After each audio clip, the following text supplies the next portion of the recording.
नमस्कार। सुनो कहानी श्रृंखला के अंतर्गत प्रस्तुत है कहानी चमत्कार, जिसके लेखक हैं मुंशी प्रेमचंद जी। बीए पास करने के बाद चंद्र प्रकाश को एक ट्यूशन करने के सिवा और कुछ ना सूझा। उसकी माता पहले ही मर चुकी थी। इसी साल पिता का भी देहांत हो गया और प्रकाश जीवन के जो मधुर स्वप्न देखा करता था वे सब धूल में मिल गए। पिता ऊंचे ओहदे पर थे। उनकी कोशिश से चंद्र प्रकाश को कोई अच्छी जगह मिलने की पूरी आशा थी, पर वे सब मंसूबे धरे रह गए और अब गुजर बसर के लिए वही 30 रुपए महीने की ट्यूशन रह गई। पिता ने कुछ संपत्ति भी न छोड़ी, उल्टे वधू का बोझ और सिर पर लाद दिया। और स्त्री भी मिली तो पढ़ी लिखी, शौकीन, जबान की तेज, जिसे मोटा खाने और मोटा पहनने से मर जाना कबूल था।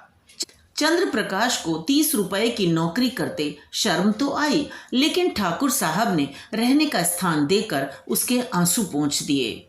यह मकान ठाकुर साहब के मकान से बिल्कुल मिला हुआ था, पक्का, हवादार, साफ सुथरा और जरूरी सामान से लैस। ऐसा मकान 20 रुपए से कम पर न मिलता था।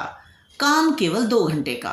लड़का था तो लगभग उन्हीं की उम्र का, पर बड़ा कुंदजेहन, कामचोर, अभी 9वें दर्जे में पढ़ता था। सबसे बड़ी बात यह है कि ठाकुर और ठकुराइन दोनों प्रकाश का बहुत आदर करते थे, बल्कि उसे लड़का ही समझते थे। वह नौकर नहीं, घर का आदमी था और घर के हर एक मामले में उसकी सलाह ली जाती थी। ठाकुर साहब अंग्रेजी नहीं जानते थे। उनकी समझ में अंग्रेजी दान लौंडा भी उनसे ज्यादा बुद्धिमान, चतुर और तजुर्बेकार था। संध्या का समय था।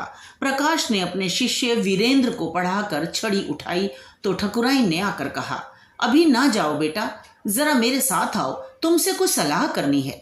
प्रकाश ने मन में सोचा, आज कैसी सलाह है, वीरेंद्र के सामने क्यों नहीं कहा। उसे भीतर ले जाकर रमा देवी ने कहा, तुम्हारी क्या सलाह है, बीरू को ब्याह दूं? एक बहुत अच्छे घर से संदेशा आया है। प्रकाश ने मुस्कुरा कर कहा, यह तो बीरू बाबू ही से पूछिए। नहीं, मैं तुमसे पूछती हूँ। प्रकाश ने असमंजस में पढ़कर कहा, मैं इस विषय में क्या सलाह दे सकता हूँ। उनका 20वां साल तो है, लेकिन यह समझ लीजिए कि पढ़ना हो चुका। तो अभी न करूं, यही सलाह है। जैसा आप उचित समझें। मैंने तो दोनों बातें कह दी। तो कर डालूं? मुझे यही डर लगता है कि लड़का कहीं बहक ना जाए। मेरे रहते इसकी तो आप चिंता ना करें। हाँ, इच्छा हो तो कर डालिए, कोई हर्ज भी नहीं है। सब तैयारियां तुम्हीं को करनी पड़ेंगी, यह समझ लो। तो मैं इनकार कब करता हूँ। रोटी की खैर मनाने वाले शिक्षित युवकों में एक प्रकार की दुविधा होती है जो उन्हें अप्रिय सत्य कहने से रोकती है। प्रकाश में भी यही कमजोरी थी। बात पक्की हो गई और विवाह का सामान होने लगा। ठाकुर साहब उन मनुष्यों में थे जिन्हें अपने ऊपर विश्वास नहीं होता। उनकी निगाह में प्रकाश की डिग्री उनके 8 साल के अनुभव से कहीं मूल्यवान थी। विवाह का सारा आयोजन प्रकाश के हाथों में था। 10-12 हजार रुपए खर्च करने का अधिकार कुछ कम गौरव की बात न थी। देखते देखते ही फटे हाल युवक जिम्मेदार मैनेजर बन बैठा। कहीं कपड़े वाला उसे सलाम करने आया है, कहीं मोहल्ले का बनिया घेरे हुए है, कहीं गैस और शामियाने वाला खुशामद कर रहा है। वह चाहता तो 200-400 बड़ी आसानी से बना लेता, लेकिन इतना नीच न था। फिर उसके साथ क्या दगा करता जिसने सब कुछ उसी पर छोड़ दिया था। पर जिस दिन उसने 5,000 रुपए के जेवर खरीदे, उसका मन उस दिन चंचल हो उठा। घर आकर चंपा से बोला, हम तो यहाँ रोटियों के मोहताज हैं और दुनिया में ऐसे आदमी भी पड़े हुए हैं जो हजारों लाखों रुपए के जेवर बनवा डालते हैं। ठाकुर साहब ने आज बहू के चढ़ावे के लिए 5,000 के जेवर खरीदे। ऐसी ऐसी चीजें कि देखकर आंखें ठंडी हो जाएं। सच कहता हूं, आज चीजों पर तो आंख नहीं ठहरती थी। चंपा ईर्ष्या जनित विराग से बोली, हमें क्या करना है, जिन्हें ईश्वर ने दिया है वे पहने। यहाँ तो रोकर मरने ही के लिए पैदा हुए हैं। चंद्र प्रकाश, इन्हीं लोगों की मौज है, ना कमाना ना धमाना। बाप दादा छोड़ गए हैं, मजे से खाते और चैन करते हैं। इसी से कहता हूँ, ईश्वर बड़ा अन्यायी है। चंपा, अपना अपना पुरुषार्थ है, ईश्वर का क्या दोष। तुम्हारे बाप दादा छोड़ गए होते तो तुम भी मौज करते। यहाँ तो रोटियां चलना मुश्किल है, गहने कपड़े को कौन रोए। और न इस जिंदगी में कोई ऐसी आशा ही है। कोई गत की साड़ी भी नहीं रही कि किसी भले आदमी के घर जाऊं तो पहन लूं। मैं तो इसी सोच में हूं कि ठकुराइन के यहाँ ब्याह में कैसे जाऊंगी। सोचती हूँ बीमार पड़ जाती तो जान बचती। यह कहते कहते चंपा की आंखें भर आईं। प्रकाश ने तसल्ली दी। साड़ी तुम्हारे लिए लाऊं? अब क्या इतना भी ना कर सकूंगा? मुसीबत के ये दिन क्या सदा बने रहेंगे?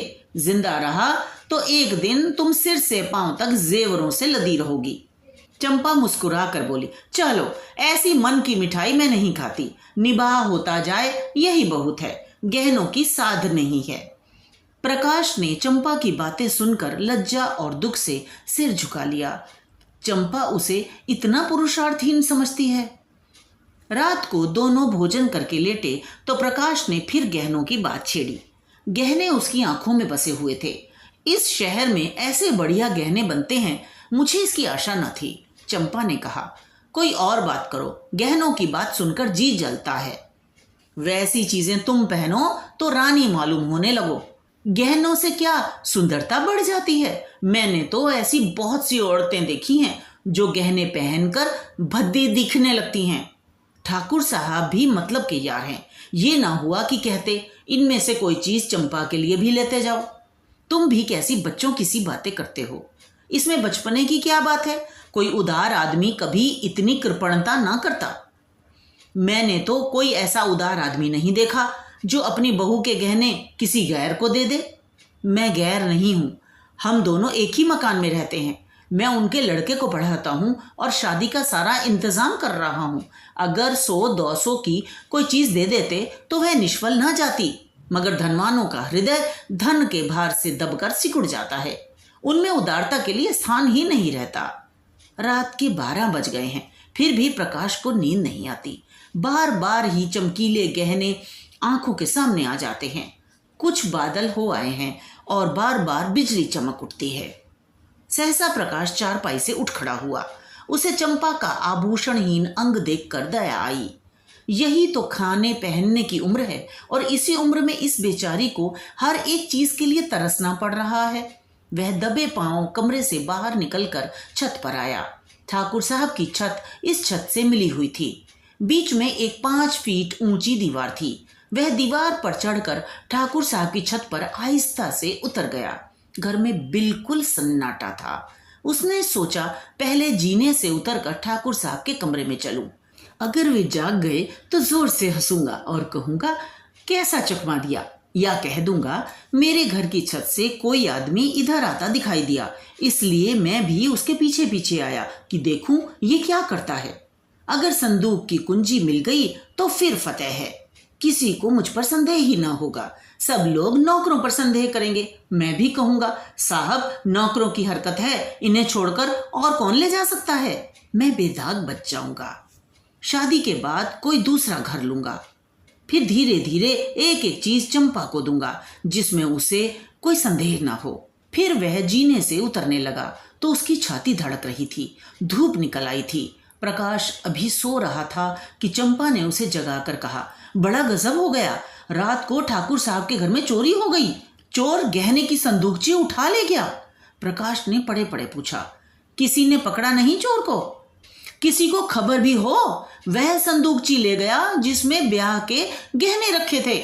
न जाने कैसे कुंजी उड़ा ली और न जाने उसे कैसे मालूम हुआ कि इस संदूक में संदूकची रखी है। नौकरों की कार्रवाई होगी। बाहरी चोर का यह काम नहीं है। नौकर तो उनके तीनों पुराने हैं। नियत बदलते क्या देर लगती है। आज मौका देखा उठा ले गए।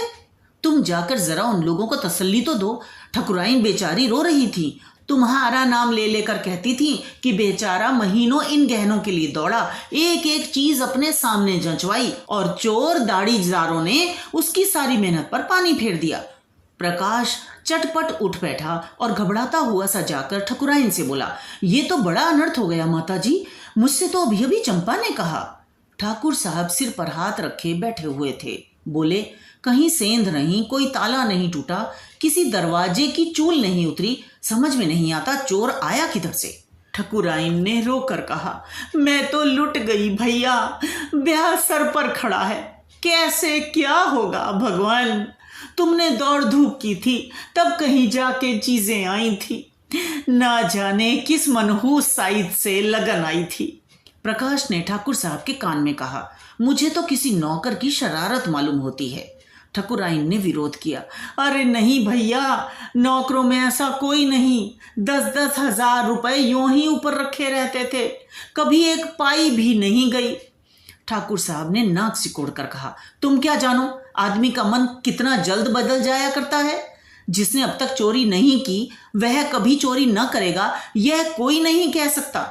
मैं पुलिस में रिपोर्ट करूंगा और एक एक नौकर की तलाशी कराऊंगा, कहीं माल उड़ा दिया होगा। जब पुलिस के जूते पड़ेंगे तो आप ही कबूलेंगे। प्रकाश ने पुलिस का घर में आना खतरनाक समझा, कहीं उन्हीं के घर में तलाशी लें तो अनर्थ ही हो जाए। बोले, पुलिस में रिपोर्ट करना और तहकीकात कराना व्यर्थ है। पुलिस माल तो न बरामद कर सकेगी, हाँ नौकरों को मारपीट भले ही लेगी। कुछ नजर भी उसे चाहिए, नहीं तो कोई दूसरा ही स्वांग खड़ा कर देगी। मेरी तो सलाह है कि एक एक नौकर को एकांत में बुलाकर पूछा जाए।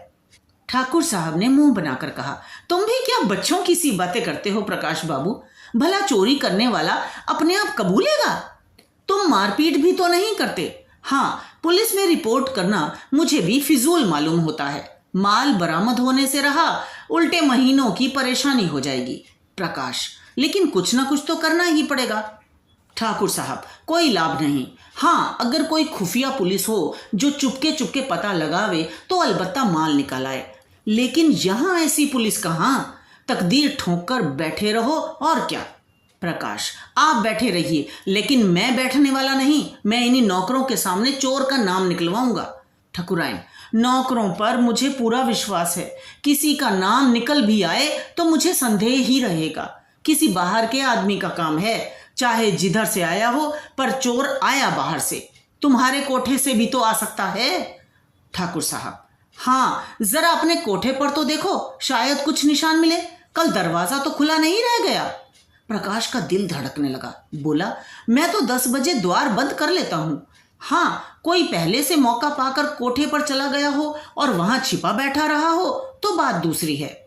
तीनों आदमी छत पर गए तो बीच की मुंडेर पर किसी के पांव की रगड़ के निशान दिखाई दिए। जहां पर प्रकाश का पांव पड़ा था वहां का चूना लग जाने के कारण छत पर पांव का निशान पड़ गया था। प्रकाश की छत पर जाकर मुंडेर की दूसरी तरफ देखा तो वैसे ही निशान वहां भी दिखाई दिए। ठाकुर साहब सिर झुकाए खड़े थे, संकोच के मारे कुछ कह ना सकते थे। प्रकाश ने उनके मन की बात खोल दी। इससे तो स्पष्ट होता है कि चोर मेरे ही घर में से आया। अब तो कोई संदेह ही नहीं रहा। ठाकुर साहब ने कहा, हाँ मैं भी यह समझता हूं, लेकिन इतना पता लग जाने से ही क्या हुआ। माल तो जाना था सो गया। अब चलो आराम से बैठें। आज रुपए की कोई फिक्र करनी होगी। प्रकाश, मैं आज ही वह घर छोड़ दूंगा। ठाकुर साहब, क्यों? इसमें तुम्हारा कोई दोष नहीं। प्रकाश, आप कहें, लेकिन मैं समझता हूं मेरे सिर बड़ा भारी अपराध लग गया। मेरा दरवाजा 9-10 बजे तक खुला ही रहता है। चोर ने रास्ता देख लिया, संभव है 2-4 दिन में फिरा घुसे। घर में अकेली एक औरत सारे घर की निगरानी नहीं कर सकती। इधर वह तो रसोई में बैठी है, उधर कोई आदमी चुपके से ऊपर चढ़ जाए तो जरा भी आहट नहीं मिल सकती। मैं घूम घाम कर कभी 9 बजे आया, कभी 10 बजे, और शादी के दिनों में तो देर होती ही रहेगी। उधर का रास्ता बंद हो जाना चाहिए। मैं तो समझता हूं इस चोरी की सारी जिम्मेदारी मेरे सिर है। ठकुराइन डरी और बोली, तुम चले जाओगे भैया, तब तो घर और फाड़ खाएगा। प्रकाश, कुछ भी हो माताजी, मुझे बहुत जल्द घर छोड़ना ही पड़ेगा। मेरी गफलत से चोरी हुई, इसका मुझे प्रायश्चित करना ही पड़ेगा। तो ये तो थी कहानी। मुझे आशा है आपने आनंद लिया होगा। इसी तरह हमारे साथ जुड़े रहिए। तो मिलते हैं अगली कहानी में। धन्यवाद।